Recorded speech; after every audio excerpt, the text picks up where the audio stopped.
Breaking చూస్తున్నాం. CM Telangana అభ్యర్థుల జాబితాను విడుదల చేసింది. ఇక సిపిఎం పార్టీ 14 స్థానాలకు అభ్యర్థులు తమ్మినేని వీరభద్రం విడుదల చేశారు. భద్రాచలం నుంచి కారం పుల్లయ్య, అశ్వారావుపేట నుంచి అర్జున్, పాలేరు నుంచి తమ్మినేని వీరభద్రం పోటీ చేయనున్నారు. ఇక మధిర నుంచి పాలడుగు భాస్కర్, వైరా నుంచి భూక్య వీరభద్రం, ఖమ్మం నుంచి శ్రీకాంత్, సత్తుపల్లి నుంచి భారతి, మిర్యాలగూడ నుంచి జూలకంటి రంగారెడ్డి, నకరేకల్ నుంచి చిన వెంకులు, భువనగిరి నుంచి నరసింహ, జనగామ నుంచి కనకారెడ్డి, ఇబ్రహీంపట్నం నుంచి యాదయ్య, పటాన్షర్ నుంచి మల్లికార్జున్, ముషీరాబాద్ నుంచి దశరథులు పోటీ చేయనున్నారు.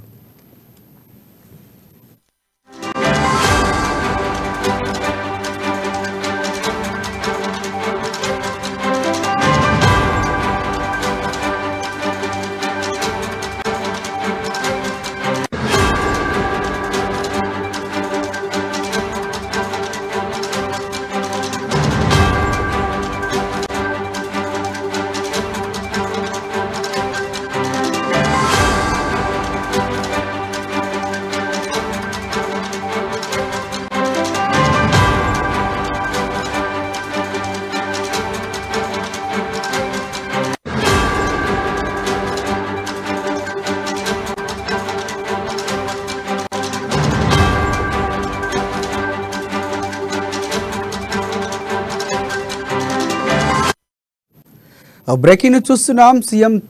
సిపిఎం తెలంగాణ అభ్యర్థుల జాబితాను విడుదల చేసింది. 14 స్థానాలకు అభ్యర్థులు తమ్మినేని వీరభద్రం విడుదల చేశారు. భద్రాచలం నుంచి కారం పుల్లయ్య, అశ్వారావుపేట నుంచి అర్జున్, పాలేరు నుంచి తమ్మినేని వీరభద్రం పోటీ చేయనున్నారు.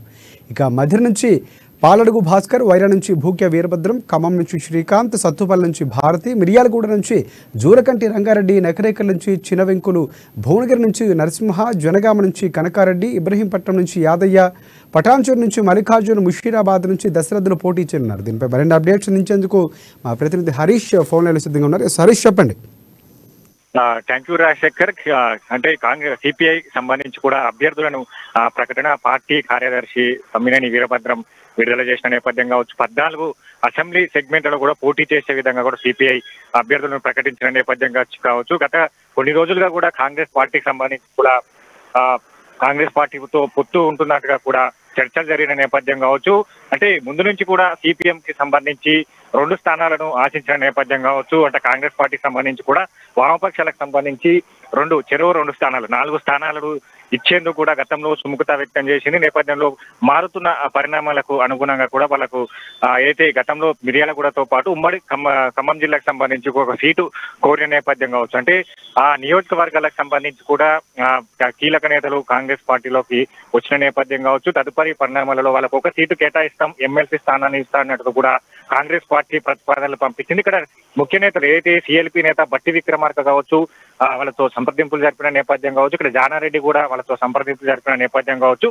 అంటే ఇప్పటికే సిపిఐకి సంబంధించి కూడా ఒక కొత్తగూడెం స్థానంతో పాటు ఒక ఎమ్మెల్సీ స్థానం ఇచ్చేందుకు కూడా కాంగ్రెస్ పార్టీ ప్రతిపాదన పంపింది. దాన్ని కూడా సిపిఐ అంగీకరించిన నేపథ్యం కావచ్చు. అంటే సిపిఎం కి సంబంధించి కూడా ఖచ్చితంగా ఉమ్మడి ఖమ్మం జిల్లాకు సంబంధించి కూడా ఒక సీటు ఆశించిన నేపథ్యం, ఖచ్చితంగా సీటు ఇస్తేనే మీతో పొత్తు పెట్టుకుంటామన్నట్టుగా కూడా సిపిఎం ప్రతిపాదనలు పంపిన నేపథ్యం కావచ్చు. అంటే మొత్తంగా ఏదైతే గత కొన్ని రోజులుగా ఏదైతే ప్రచారాలు జరుగుతున్న నేపథ్యం కావచ్చు, పొత్తు అంశం పైన కూడా దానికి తెరవేస్తూ కూడా ఈ రోజు సిపిఎం కీలక నిర్ణయం తీసుకోవడం జరిగింది. ప్రధానంగా 14 మంది అభ్యర్థుల్లో కూడా కూడిన ప్రకటన కూడా విడుదల చేయడం జరిగింది. భద్రాచలం నుంచి కూడా కారం పుల్లయ్య, అలాగే పాలేరు నుంచి ఏదైతే పొంగులేటి శ్రీనివాసరెడ్డికి పోటీగా పార్టీ కార్యదర్శి తమ్మినేని వీరభద్రం పోటీ చేయనున్న అభ్యర్థి కూడా దిగనున్న నేపథ్యం కావచ్చు. వైరాగ్ సంబంధించి కూడా వీరభద్రం కావచ్చు, మధిర సంబంధించి కూడా ఏదైతే బట్టి విక్రమార్క కొనసాగుతున్న క్రమం, అక్కడ బట్టి విక్రమార్కకు పోటీగా ఏదైతే పాలడుగు భాస్కర్ బరిలో ఉంటున్న నేపథ్యం కావచ్చు. ఖమ్మం సంబంధించి కూడా జూపల్లి కృష్ణారావు, అలాగే శ్రీకాంత్, ఖమ్మం సంబంధించి కూడా శ్రీకాంత్ కొనసాగుతున్న మిర్యాలగూడకు సంబంధించి జూలకంటి రంగారెడ్డి కావచ్చు, అలాగే సత్తుపల్లి సంబంధించి కూడా భారతి, నకరేకల్ సంబంధించి కూడా చిన్న వెంకులు, అలాగే పటాన్ చెరువుకు సంబంధించి మల్లికార్జున్, అలాగే ముషీరాబాద్ కు సంబంధించి దశరథ్, జనగామకు సంబంధించి కూడా కనకారెడ్డి, అలాగే భువనగిరికి సంబంధించి కుంభం అనిల్ కుమార్ రెడ్డి కాంగ్రెస్ పార్టీలో ఉన్న నుంచి కూడా బరిలో ఉన్న నేపథ్యం కావచ్చు. అక్కడ బీఆర్ఎస్ సంబంధించి కూడా 2 పర్యాలుగా కూడా కైలాశేఖర్ రెడ్డి ఎమ్మెల్యే కొనసాగుతున్న నేపథ్యం, అక్కడ నరసింహ వ్యక్తిని కూడా సిపిఎం బరిలో దింపిన నేపథ్యం కావచ్చు. ఇబ్రహీంపట్నం నుంచి అదే అంటే మొత్తంగా 14 స్థానాలకు సంబంధించి కూడా సిపిఎం పార్టీ అభ్యర్థులను ప్రకటించి దీనికి సంబంధించి కూడా నిన్న ఏదైతే జానారెడ్డి కాంగ్రెస్ పార్టీ సీనియర్ నేత జానారెడ్డి కూడా అభ్యర్థుల ప్రకటన వాయిదా వేయాలంటూ కూడా ఏదైతే తమ్మినేని వీరభద్రంని కూడా కోరినట్టుగా తెలుసు. ఈ నేపథ్యంలో ఆయన దీనికి ఏదైతే ఖచ్చితంగా అభ్యర్థులను బరిలో దింపుతాం, ఖచ్చితంగా పోటీ చేస్తామన్నట్టు కూడా చెప్పిన నేపథ్యం కనిపిస్తుంది. ప్రధానంగా కాంగ్రెస్ పార్టీకి సంబంధించి కూడా వామపక్షాల పొత్తు అంశం పైన కూడా సిపిఎం తెగదెంపులు చేసుకున్న నేపథ్యం కావచ్చు, అభ్యర్థులు ప్రకటించిన నేపథ్యం కావచ్చు, ఇక సిపిఐకి సంబంధించి కూడా వాళ్ళు ఒక స్థానాన్ని అంగీకరించిన నేపథ్యం కావచ్చు, ఖమ్మం కొత్తగూడ నియోజకవర్గం కావచ్చు, అలాగే ఎమ్మెల్సీ స్థానాన్ని అంగీకరించిన నేపథ్యం కావచ్చు, వాళ్ళు సిపిఎం కూడా ఒక సీటు కేటాయించాలి, ఎమ్మెల్సీ స్థానాన్ని కేటాయించాలని కూడా వాళ్ళు ప్రతిపాదనలు చేసిన నేపథ్యం కావచ్చు. మొత్తంగా సిపిఎం అయితే వచ్చే ఇప్పుడు ఎన్నికలకు సంబంధించి కూడా ఒంటరిగా పోటీ చేయని నేపథ్యం అయితే ఉంది రాజశేఖర్. రైట్ హరీష్, ఒకటి గతంలో సిపిఐ సిపిఎం వేరువేరుగా కాకుండా కలిసి పోటీ చేయాలన్నటువంటి భావన వామపక్షంలో ఉన్నటువంటి పరిస్థితి, అలాగే వెళ్తామని చెప్పారు. తర్వాత పరిణామాలు బీఆర్ఎస్కి అనుకూలంగా సపోర్ట్ చేసినటువంటి పరిస్థితి, తర్వాత పొత్తు కుదిరినటువంటి పరిస్థితి, ఇవన్నీ కూడా జరిగినటువంటి పరిస్థితి. సో ఇప్పుడు ఎన్నికల్లో ప్రభావం ఒకవేళ ఎంతవరకు ఉండే అవకాశం కనిపిస్తుంది సిపిఎం పార్టీకి సంబంధించి? ఒకవేళ ప్రభావం ఉంటే కనుక ఏ పార్టీకి నష్టం చేకూర్చే అవకాశం ఉంది? ఖచ్చితంగా గతంలో వామపక్షాలకు సంబంధించి కూడా కాంగ్రెస్ పార్టీని బీఆర్ఎస్ పార్టీని గద్దెదించాలనే లక్ష్యంగా కూడా ఈ ఇరు పార్టీలు కాంగ్రెస్ తో జట కట్టేది కూడా వాళ్ళు చెప్పిన నేపథ్యం కావచ్చు. దానికి సంబంధించి కూడా ఏదైతే సిపిఎం సంబంధించి కావచ్చు, సిపిఐకి సంబంధించి చెరో 2 స్థానాలను కూడా కాంగ్రెస్ పార్టీ నుంచి ఆశించిన నేపథ్యం కావచ్చు. దాని తర్వాత కీలక పరిణామాలు మారినాయి. అక్కడ నియోజకవర్గాలకు కాంగ్రెస్ పార్టీ నుంచి ఇతర బీఆర్ఎస్ కావచ్చు, బీజేపీ నుంచి కూడా ముఖ్య నేతలు వచ్చిన క్రమం కావచ్చు, వాటిని అన్నిటినీ దృష్టిలో పెట్టుకొని కాంగ్రెస్ పార్టీ సమాలోచనలు జరిపింది.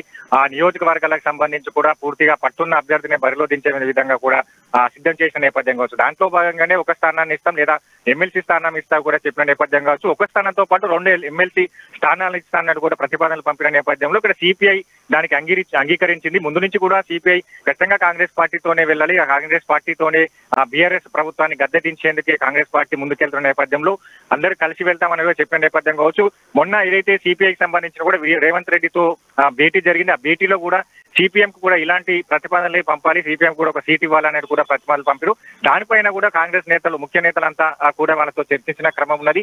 అంటే మొత్తంగా ఏదైతే సిపిఎం సంబంధించి కూడా ఆ పార్టీలో కొంతమేర అసంతృప్తి సెగలు చెలరేగినట్టుగా తెలుస్తుంది. ఎందుకంటే ఖచ్చితంగా ఖమ్మం సంబంధించి కూడా ఆ సీటు వదులుకొని పక్షం కోసం అక్కడ నేతలంతా కూడా అక్కడ ఏదైతే కొనసాగుతున్న నేతలంతా కూడా ఖచ్చితంగా సీటు లేదంటే తెగదెంపులు చేసుకొని ఒంటరిగా బరిలో దిగాలని ఏదైతే తమ్మినేని వీరభద్రం చెప్పిన నేపథ్యంలో వాళ్ళు ఒక నిర్ణయాలు కూడా మార్చుకోవడం జరిగింది.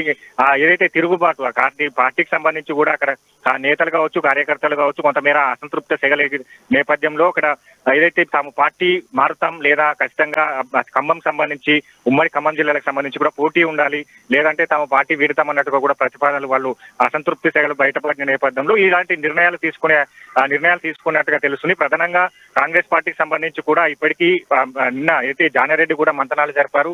వాయిదా వేయాలంటూ అభ్యర్థుల ప్రకటన వాయిదా వేయాలని కోరడం జరిగింది. మరోమారు కూడా మంతనాలు జరిపే అవకాశం కనిపిస్తుంది. ఎందుకంటే వామపక్షాలకు సంబంధించి కూడా ఇరు పార్టీలతో పొత్తు పెట్టుకునేందుకు కాంగ్రెస్ పార్టీ ముందు నుంచి కూడా వెళ్తున్న నేపథ్యం కావచ్చు, వాళ్ళతో బరిలో ఉండాలి. వామపక్షాలకు సంబంధించి కూడా ఉమ్మడి ఖమ్మం జిల్లా కావచ్చు, నల్లగొండ జిల్లాకు సంబంధించి కూడా ప్రభావితం ఉంటుంది. అక్కడ నియోజకవర్గాలకు సంబంధించి కూడా ఈ 2 పార్టీలకు సంబంధించి కొంతమేర క్యాడర్ ఉన్న నేపథ్యం కావచ్చు, అక్కడ జనాలను ప్రభావితం చేసే అభ్యర్థులు ఉన్న నేపథ్యంలో కూడా మరోమారు చర్చలు జరిపే అవకాశం కనిపిస్తుంది. అభ్యర్థులకు ప్రకటించిన నేపథ్యం కావచ్చు, ఇంకా బీఫామ్ కావచ్చు, నామినేషన్ల ప్రక్రియ కొనసాగుతున్న నేపథ్యంలో మరోమారు అగ్రనేతలు కూడా వీళ్ళతో సంప్రదింపులు జరిపే అవకాశం అయితే కనిపిస్తుంది. Rajasekhar, thank you, thanks for updates Harish.